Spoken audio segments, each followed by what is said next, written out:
We're going to talk about two different kinds of discipline today. I'm sure there's others, spiritual discipline, for example, which we'll get into later. But the two we're going to talk about today is disciplining someone that you're in charge of, like a child, would be a very good example. Actually, the exact example I'm going to use today. And the second is self-discipline.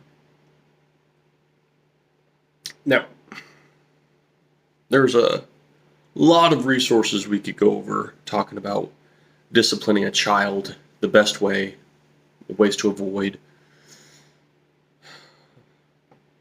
There's a lot. But I've noticed there's not a ton about self-discipline. And that's probably because it's a little more difficult. But I'm going to read two verses to you. And the first is Proverbs 13:24. Whoever spares the rod hates their children, but the one who loves their children is careful to discipline them.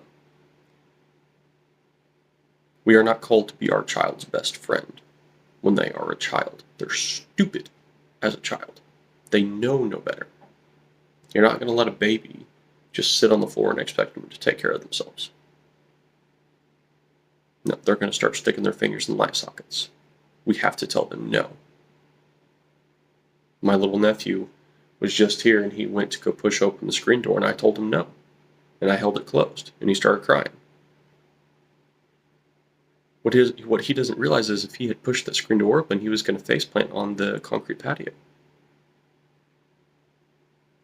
Discipline. 1 Corinthians 9:27. No, I strike a blow to my body and make it my slave, so that after I have preached to others, I myself will not be disqualified for the prize. That's Paul talking to the Corinthians about how weak his flesh is and how he must control it through self-discipline.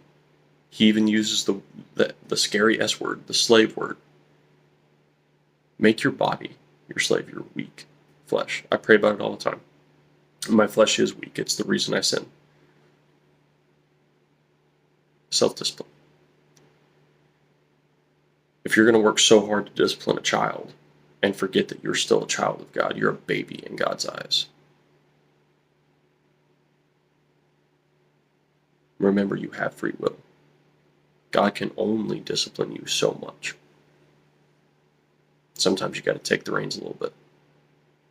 Maybe put down the phone. Maybe turn off the TV. See how it helps. Bless you.